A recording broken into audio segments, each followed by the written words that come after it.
ಯಾಕಂದರೆ ಅದರಲ್ಲೂ ಅಲ್ಲಿಯ ಶಾಸಕ ಪಿ ರವಿಕುಮಾರ ಅವರಿಂದವರು ಯಾರೇ ವಿರೋಧಿಸಲ್ರಿ ನಾವು ಮಾಡೇ ಮಾಡ್ತೀವಿ ಆರ್ತಿ ಕಾವೇರಿದು ಅಂತ ಹೇಳ್ತಾ ಇದ್ದರು. ನಮಗೇನು ಸವಾಲು ಹಾಕ್ತಾರೆ ರೀ ಮಾಡೋದ್ರಿಂದ, ನಮಗೇನು ಸವಾಲಿಲ್ಲದು, ನಮಗೆ ಹಾಕ್ತಾರೆ ಅವರು.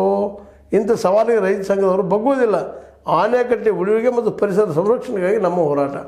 ನಾವು ವೈಯಕ್ತಿಕ ಏನೂ ಇಲ್ಲ ಆ ಒಂದು ಮಂಡ್ಯದ ಶಾಸಕರ ವಿರುದ್ಧವಾಗಿ, ರವಿಕುಮಾರ್ ಅವ್ರ ವಿರುದ್ಧವಾಗಿ. ಆದರೆ ಒಂದು ತಿಳ್ಕೊಬೇಕಾಗಿದ್ದೇನಪ್ಪ ಅಂತಂದರೆ ಇಲ್ಲ ಈ ಎಲ್ಲ ವಾತಾವರಣ ಪರಿಸರ ಕಲುಷಿತ ಆಗ್ತದೆ, ಬೇಕಾಗಿಲ್ಲ, ಅವಶ್ಯಕತೆ ಇಲ್ಲ ಅನ್ನೋ ಮಾತನ್ನು ನಾವು ಇವತ್ತು ವಿರೋಧಿಸ್ತಾ ಇದ್ವಿ ಅಂಥೇಳಿ ಮಂಡ್ಯ ಜಿಲ್ಲಾ ಪಂಚಾಯತ್ ಸಭಾಂಗಣದಲ್ಲಿ ನಡೆದಂಥ ಕಾವೇರಿ ಆರತಿ ಅನುಷ್ಠಾನದ ಮತ್ತು KRS ಬೃಂದಾವನದ ಉನ್ನತೀಕರಣಕ್ಕಾಗಿ ಸಭೆ ಕರೆದಿದ್ರಲ್ಲ, ಸಭೆಯನ್ನು ರೈತರೆಲ್ಲ ವಿರೋಧ ಮಾಡ್ತಾರೆ. ಇದು ಬೇಡಪ್ಪ ನಮ್ಮ ಅಂತೇಳಿ.